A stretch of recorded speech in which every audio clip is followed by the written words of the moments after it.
কালি মোবাইলত এটা একদম মানে হিয়া ঢাকি কান্দবাৰ ইচ্ছা গেছি।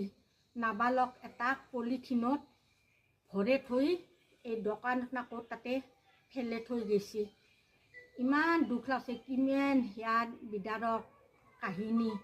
এই পাপিষ্টেনিহো বেয়া কৰ্মটো কৰোঁতে লাজ লগা নাছিল আৰু সন্তানটো কলাত তুলি ল'বা লাজ লাগে।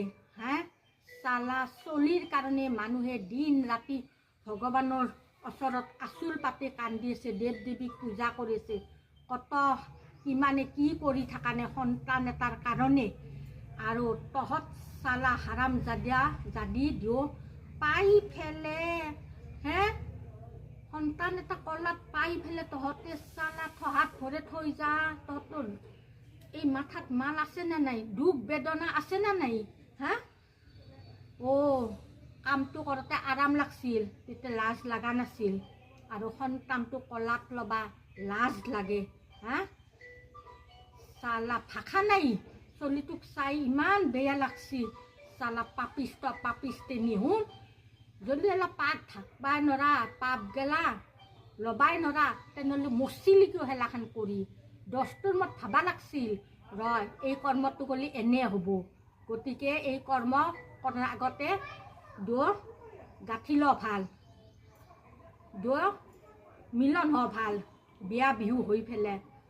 নহওঁতে মচ কৰিছিলি কৰি ইটা পেটটো ঢাকছিলি কিবা কৰি, এতিয়া চলিটো কলাত ল'বা লাজ লাগে।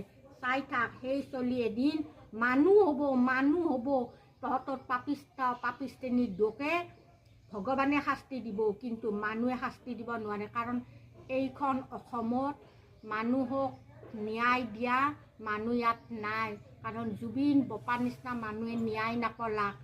আৰু তহঁতক শাস্তি দিব, তহঁতক উপাৰাল্লাই দিব। কাৰণ উপাৰাল্লাইহে তহঁতৰ দৌৰে আচলত পকা লুগাব। আৰু এই বুলিয়ে ক'লোঁ, ইমান বেয়া লাগিছে।